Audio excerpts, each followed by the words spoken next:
Oremos. Senhor Deus, Pai de amor todo-poderoso, graças te damos, Senhor, por tudo que o Senhor tem feito. Obrigado por esse momento onde estamos aqui, cultuando a Ti, Pai, em comunhão.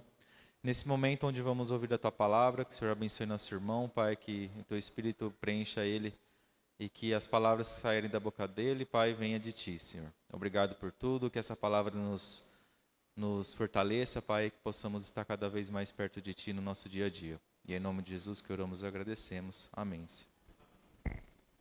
Muito bom, obrigado. Bom dia a todos.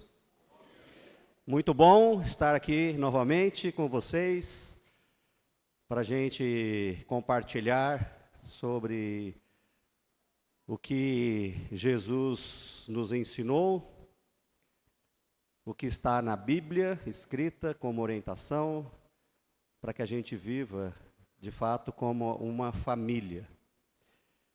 É mais comum do que nós pensamos cristãos ficarem deprimidos, cristãos ficarem ansiosos, lidando com as suas dificuldades, suas necessidades de forma independente, sofrendo, enquanto se mantém assíduos nas reuniões da igreja. É muito mais comum do que a gente imagina. Participando das reuniões de oração, participando de almoços congregacionais, à frente de ministérios, enquanto sofrem de forma isolada. Outros, então, nem participam, porque têm uma consciência que não permite ficar participando das reuniões da igreja, adquirindo tanta informação, sendo ensinado tantas coisas, mas que no fundo, ela entende que essa teoria toda não tem muito a ver com a sua realidade. Está distante da sua prática, da sua vida. Cristãos assim, em situações assim, eles pensam: será que Deus faz as pessoas se sentirem bem? Cristãos nessas condições perguntam: mas Jesus veio dar vida e vida em abundância, mas por que eu não tenho? Será que Deus tem esse poder mesmo? Ou será que isso só acontece comigo?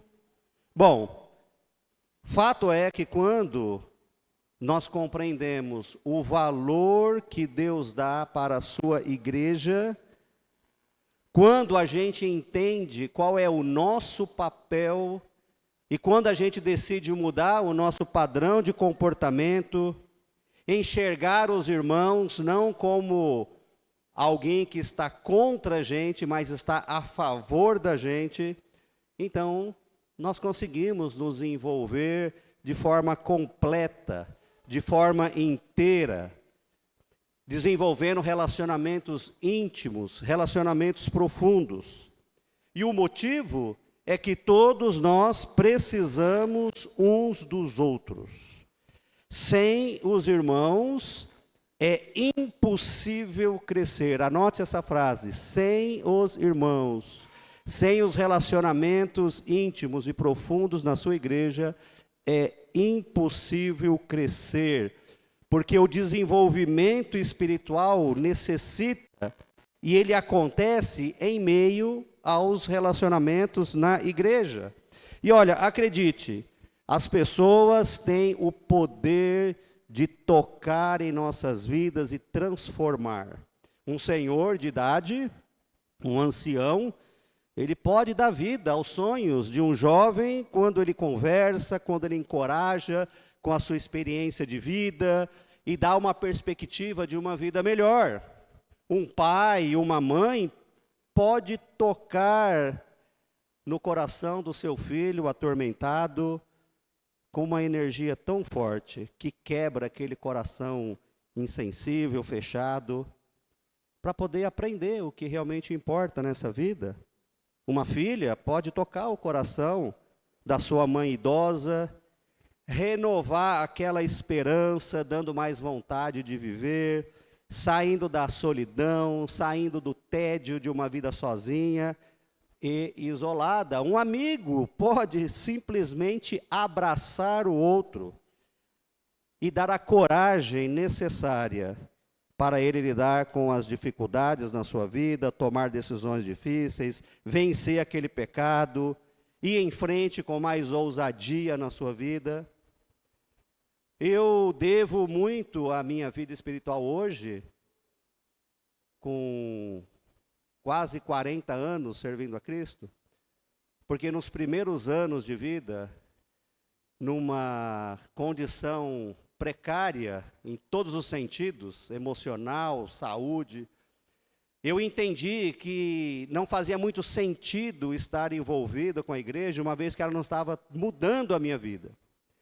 E eu era convertido há pouco tempo, talvez 1 ano, 2, e eu estava lá em Mauá, no ABC Paulista, e eu peguei um ônibus para ir até o Jardim Itapeva, cerca de 6 quilômetros, para assistir uma aula. E eu saí de lá decidido, eu não volto mais para a igreja, essa é a última vez. E eu sentei no banco do ônibus, e do meu lado sentou a dona Lili, uma senhora de mais de 70 anos de idade, que não é muito velha para agora com 60 anos, quase 59, mas com 20 e poucos anos de idade, 70 anos era bem velha para mim. E ela sentou do meu lado, e ela olhou para mim, colocou a mão assim, do meu lado, e falou: filho, eu senti você tão triste hoje. E eu falei: dona Lili, a vida não está fácil. E eu realmente estou muito triste.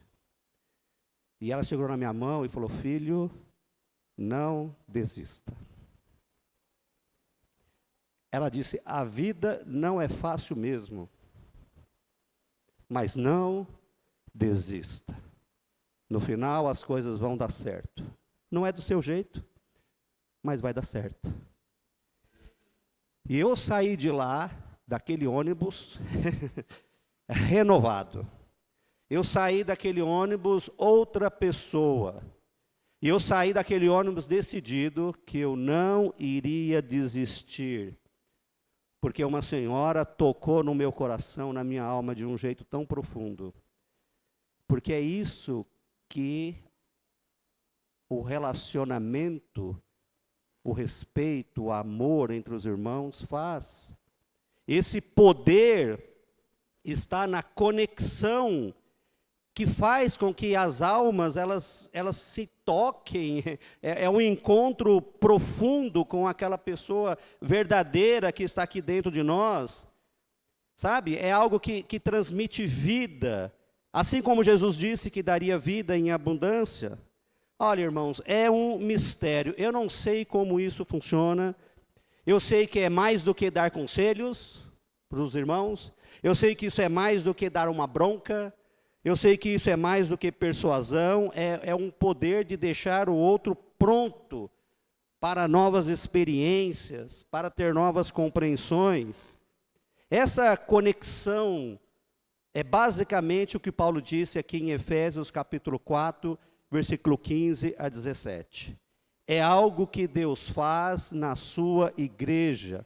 E olha só o que ele disse: antes, seguindo a verdade em amor, cresçamos em tudo, naquele que é a cabeça, Cristo. E aí vem o segredo, né? Dele, todo o corpo, ajustado e unido pelos auxílios de todas as juntas, cresce e edifica-se a si mesmo em amor, na medida em que cada parte realiza a sua função. Assim eu lhes digo, e no Senhor insisto, que não vivam mais como os gentios que vivem na futilidade dos seus pensamentos. Olha quão profundo é esta frase. Quão profundo. Todos nós fomos feitos à imagem e à semelhança de Deus. Não é verdade? E Deus é um Deus trino. Deus é plural. São 3. Mas como que é esses 3? Eu não sei, nós não entendemos até hoje essa teoria, ou essa filosofia, ou essa teologia da Trindade tem dividido milhões de pessoas em religiões, porque é algo difícil de compreender. Um Deus trino, é um, mas são 3 pessoas. Deus é luz, e no primeiro dia ele separou as trevas da luz, mas só no 4º dia é que ele fez o sol para separar a noite do dia. Mas como é isso? Como que funciona isso? Quando ele precisou se mostrar para nós, ele disse que Jesus é filho e Yahweh é o pai. Mas como assim? Se quem criou família foi ele? Ele é pai antes de existir pai? Assim como ele é luz antes de existir luz? Olha, eu não sei como funciona isso, nossa mente não consegue imaginar como que é essa unidade, esse relacionamento, os papéis que cada um tem que formam uma única pessoa. E ele nos deu esta capacidade de sermos assim também uns com os outros. Este é o segredo e o valor e o poder que tem na conexão da sua igreja uns com os outros. Ele não deu isso para os outros, ele deu isso para a sua igreja. Agora, pensa comigo, se nós estamos na luz, e os nossos irmãos estão na luz, seguindo o mesmo propósito de vida, os mesmos valores, os mesmos princípios, por que será que muitas vezes a gente se sente bem mais conectado a pessoas que estão fora da igreja do que com os próprios irmãos? Não precisa responder. Eu sei como é gostoso ficar flertando com o pecado. Eu sei como é isso. Mas eu queria propor para vocês uma ideia que talvez seja radical. Mas a Bíblia é muito clara a respeito disso. Não há comunhão entre luz e trevas. Não há. E se você se sente tão bem conectado com pessoas que não estão na luz, ou você traga ela para Cristo, ou você compreende que há alguma possibilidade de levá-la a conhecer Jesus, ou então se afaste. Se afaste. Porque há um grande risco de você vir a perder a sua própria salvação pela influência de pessoas que você não consegue levar a Cristo. Não há comunhão entre luz e trevas. Não há. Ou seja, não tem como desenvolver a nossa salvação se nós estamos intimamente ligados a pessoas que não estão na luz, que não faz parte da nossa família de fé, que não está buscando os mesmos valores, os mesmos objetivos, que compartilha dos nossos pensamentos. Não há como fazer isto. Então, baseado nesta ideia, eu queria trazer 2 coisas para a gente conversar um pouco. Primeiro é que Deus usa a sua igreja, tá? Não prédio, tá? Igreja. Não prédio da igreja, igreja. Deus usa as pessoas, Deus usa os irmãos. Quando eu e você se converteu e começamos a fazer parte da igreja de Jesus, a nossa vida não mudou completamente. Né? Nós não fomos curados das nossas tendências, do pecado, dos nossos vícios, do nosso caráter. Nós não fomos. O problema da salvação foi resolvido. Foi resolvido. Porque o batismo foi uma nova chance. Foi uma maneira de apagar todo o seu passado. E agora você é uma nova pessoa. Portanto, vamos viver de outra forma daqui em diante. Se você errar, tudo bem, Deus perdoa, não precisa ser batizado toda vez, mas o batismo foi uma forma de zerar. Zerou e vamos começar de novo. Daí em diante, o que Deus fez para o nosso crescimento e o nosso desenvolvimento foi a igreja. Ele nos colocou no seu reino para nós vivermos de uma forma que o mundo jamais conheceu. Ele planejou as pessoas para desenvolver a sua nova vida em Cristo. Amizade, relacionamentos, treinamentos, aconselhamentos. Como nós acabamos de ler aqui em Efésios 4:16, Deus opera diretamente através das pessoas, para que elas vão se ajustando e crescendo através do relacionamento, envolvimento em Cristo, que é a cabeça. Essa ideia foi transmitida por Pedro também, de forma clara e objetiva, 1 Pedro 4, do 10 e 11, que diz assim: cada um exerça o dom que recebeu para servir os outros, administrando fielmente a graça de Deus em suas múltiplas formas. Se alguém fala, fala como quem transmite a palavra de Deus. Se alguém serve, faça com a força que Deus provê, de forma que em todas as coisas Deus seja glorificado mediante Jesus Cristo, a quem seja dada a glória, o poder para todo sempre. Amém. Ou seja, uma conexão que vem através de algo que a gente não consegue explicar, porque é espiritual, é algo que vem de Deus, é algo intrínseco nosso, é algo que está na nossa alma, na minha alma, na sua alma.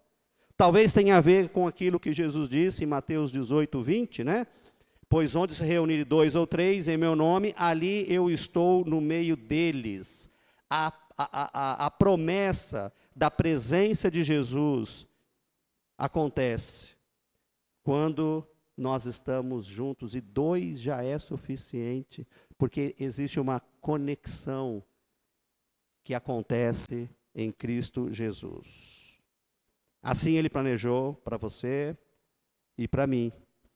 Ela está diretamente condicionada, o nosso crescimento, o nosso amadurecimento espiritual está condicionado diretamente ao relacionamento com as pessoas. Nós, segunda coisa, precisamos de relacionamentos na igreja do nosso Senhor Jesus Cristo. Você e eu precisa se relacionar para crescer. Precisamos pensar na igreja como uma fonte para suprir necessidades dos irmãos em crescimento. Poderíamos falar de dezenas e dezenas aqui de motivos, mas eu vou citar só alguns aqui. Primeira coisa é a conexão afetiva. Afeto, a necessidade mais básica na vida de uma pessoa é o afeto.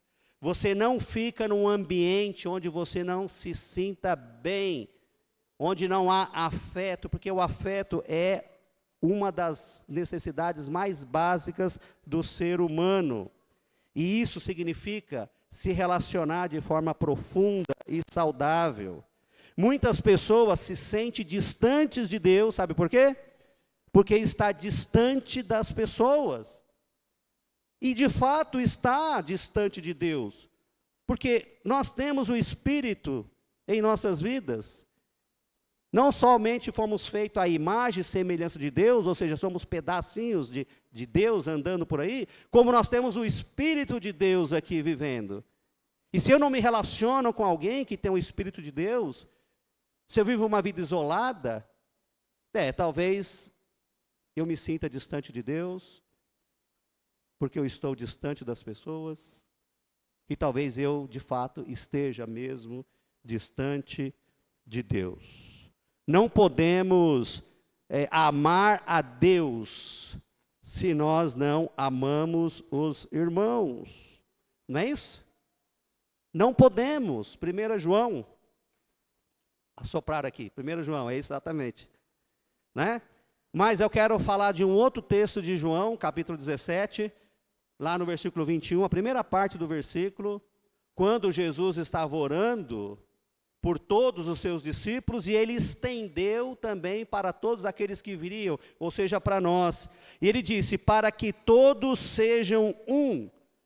Jesus estava orando para que todos sejam um, como tu, ó Pai, o és em mim, e eu em ti. Que também eles sejam um em nós. Olha que oração, hein? Todos nós, agora um só. Né? Jesus foi o unigênito até a igreja. E aí ele deixou de ser o unigênito para ser o primogênito. Porque daí em diante vários outros vieram fazer parte desta família.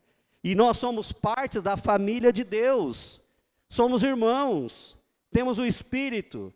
E não tem como se sentir bem com Deus se nós não estamos envolvidos intimamente, ligados aos irmãos. Podíamos falar sobre disciplina, né? Porque a gente sempre quer, se eu tivesse mais disciplina, autodisciplina. Bom, não tem. Se tivesse, teria feito as coisas que você não faz. Por quê? Porque você não tem. Então você precisa de disciplina, e disciplina é fruto de terceiros. Alguém é que precisa te disciplinar. Não é verdade? E aonde nós vamos conseguir disciplina? Para a nossa vida espiritual, na igreja. Hebreus 12, 11, nenhuma disciplina parece ser motivo de alegria no momento, mas sim de tristeza, mais tarde, porém, produz fruto de justiça e paz para aqueles que por ela foram exercitados. Ou seja, a disciplina, ela é exercitada, e nós precisamos exercer a disciplina na igreja, com os irmãos. Podíamos falar apoio. Quando apoiamos algo, nós estamos sustentando aquilo. E o apoio é necessário em todos os momentos. Por quê? Porque nós enfrentamos coisas das quais nós não aguentamos. É diferente de pecado. Porque Deus, Ele não nos dá uma tentação maior do que o que a gente suporta. Ele dá o escape, 1 Coríntios 10, 13, né? Ele dá um jeito de ser tentado mais. Agora, situações na nossa vida, Ele coloca situações em que a gente não aguenta. Gálatas capítulo 6, versículo 1 e 2 diz, irmãos, se alguém for surpreendido em pecado, vocês são espirituais, deverão restaurá-lo com mansidão, cuide-se para que vocês também não sejam tentados, e levem os fardos pesados uns dos outros, e assim cumpram a lei de Cristo. Qual que é a lei de Cristo na igreja? É acusar que você está errado, que você vai para o inferno, que você não devia fazer isso? Não, não é isso. A lei de Cristo é cumprida, segundo ele disse aqui, quando nós pegamos os fardos pesados uns dos outros e nós carregamos. Isso acontece na igreja. Todos nós temos situações e fardos que é difícil. Não dá para carregar. E nós precisamos uns dos outros. E Deus nos deu a sua igreja justamente para que a gente pudesse nos ajudar mutuamente, suportando, dando apoio. Podíamos falar sobre instrução, né? Por quê? Porque Deus quer que a gente desenvolva todas as nossas capacidades, porque tudo vem dele, tudo pertence a ele.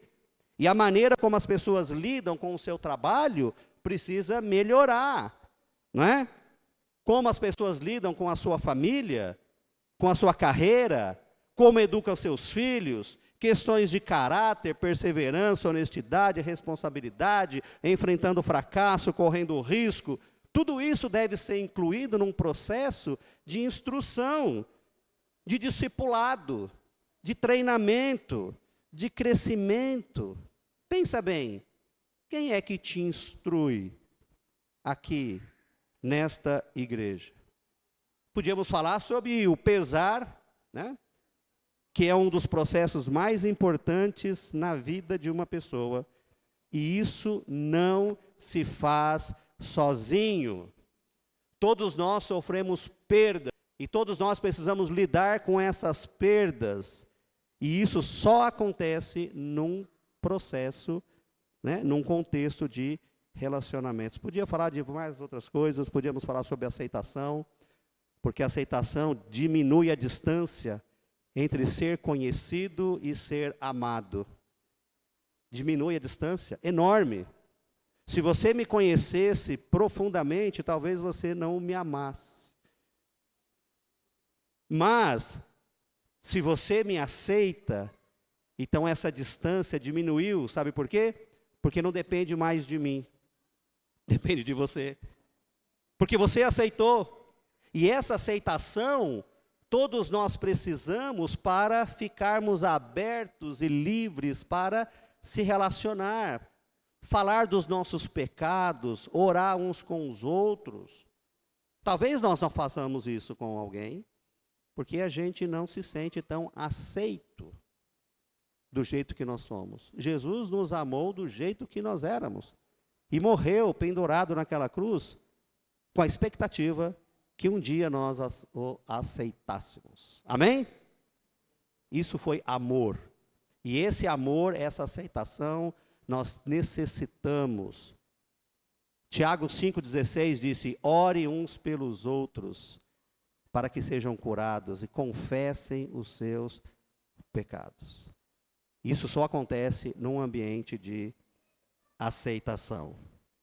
Ou seja, concluindo aqui meu tempo, eu creio, irmãos, sinceramente, e com todo o respeito que eu tenho por todos vocês aqui, eu creio que talvez nós não entendêssemos, talvez nós não entendamos, talvez a gente não compreenda tudo o que significa estar no reino de Deus. Desculpa, eu acho que nós não entendemos. Talvez tudo que você entenda seja tudo correto. Tá? É algo que você precisa avaliar. Comparar com a Bíblia e ver. Será que tudo que eu entendo é o que está correto? Mas mesmo que tudo o que você entenda esteja correto, não quer dizer que, por ser verdade, seja toda a verdade. Porque eu penso que há muito mais envolvido e que nós ainda não entendemos, porque se nós entendêssemos, nós teríamos comportamentos diferentes na igreja. Essa é a verdade. Se nós entendêssemos, nós teríamos comportamentos diferentes dos quais nós temos e reclamamos. Por quê? Porque a maneira como nós agimos no corpo de Cristo é uma expressão daquilo que a gente entende. E olha como isso é delicado, porque lá em Coríntios, hoje nosso irmão leu aqui, 1 Coríntios, capítulo 11, não foi? No versículo 28 a 30, vou ler o pedacinho que ele não leu, né? Ele leu até uma parte, né? Vou ler o restante, 28 a 30. Diz assim: examine-se o homem a si mesmo, e então coma do pão e beba do cálice. Pois quem come e bebe, sem discernir o corpo do Senhor, come e bebe para a sua própria condenação. Por muito tempo, esta frase se tornou uma filosofia, no primeiro século até o segundo, terceiro, chamada metasioses, do grego. Meta de transformação, né? Metamorfose, transformação, mudança, e isioses de substância, mudança de substância. E aí foram para João capítulo 6, que Jesus tem que comer da minha carne. Então quer dizer que quando a gente come o pão e o vinho, nós estamos de fato comendo o corpo de Cristo. E só alguns com poder sacerdotal é que pode transformar. Chama como que chama? Metasubstanciação, alguma coisa assim. Não sei se já ouviram já sobre isso. Mas quando a gente para ver o que Paulo está dizendo sobre discernir o corpo, ele está falando sobre os relacionamentos na igreja. Porque lá na igreja em Coríntios, tinha irmãos fornicando. Tinha um caso grave lá, de uma madrasta e um enteado, sabe? E a igreja ignorou, fez vista grossa. Teve o caso de irmãos com problemas E sabe o que eles fizeram? Ao invés de levar para a igreja, para a liderança, para os irmãos, eles foram lá na polícia e deram queixa. Deram parte, assim que fala, não? Foram lá e fizeram um BO, processou o irmão. E Paulo disse, mas como vocês fizeram isso? Vai levar para pessoas descrentes julgar caso entre vocês? Não tem gente na igreja que faça isso? Pois é, lá tinha situações de problemas, conflitos, que ao invés de ser tratado na igreja, levaram para o mundo resolver isso. Lá tinha caso de irmãos ricos que levavam as melhores comidas, porque o culto lá acontecia em meio a refeições, né? Chamava festa de koinonia, koiné, comum, comunhão, comunidade, eles viviam juntos, eles comiam juntos. E os irmãos mais ricos levavam coisas boas, gostosas, só que aí chegava na hora de comer, eles comiam, e os irmãos pobres, que vinham de longe, você sabe disso, né? Até hoje assim, né? Quanto mais pobre, mais periferia mora, vem a pé, e esses irmãos vinham horas andando para o culto e chegava lá, não tinham o que comer, porque os irmãos comeram e não prestaram atenção nos irmãos que precisavam se alimentar também. Chegou o caso de ter até irmãos que beberam e ficaram bêbados. E outros que achavam que o seu dom era melhor do que o do outro. E Paulo disse, como vocês vão participar do corpo de Cristo, se vocês nem conseguem compreender o valor, a importância do que é estar de fato na igreja? Jesus já havia falado sobre isso, eu acho que Paulo entendeu muito bem pelo Espírito, porque Jesus disse, não venha trazer a sua oferta, sua adoração, não venha me adorar aqui, se você tem problemas. Porque isso é uma hipocrisia. E o que Jesus mais acusou os religiosos foi justamente da hipocrisia. Não venha ser hipócrita, adorar a mim como se tivesse tudo bem, sendo que você tem problemas. Vai lá, resolve primeiro, e aí sim, você vem aqui. Sabe por quê? Porque o nosso relacionamento com Deus depende do nosso relacionamento com os irmãos. A família de Deus. Há algo que nós não entendemos. Talvez se nós entendêssemos, nós teríamos comportamentos diferentes. Enfim, para terminar, eu queria te fazer algumas perguntas para você responder. 3 perguntinhas só. Você responde para você mesmo. A primeira pergunta é, você é membro deste corpo? Você é membro desse corpo? Você faz parte deste corpo, esse grupo de pessoas salvas? Você já se arrependeu, já mudou de vida, já foi batizado para o perdão dos seus pecados e foi acrescentado ao corpo por Deus, né, na igreja dele? Porque se você pretende seguir Jesus, é necessário obedecer e confiar na palavra dele. Segunda pergunta, você está servindo esta família dentro dos limites das suas capacidades e dos seus dons?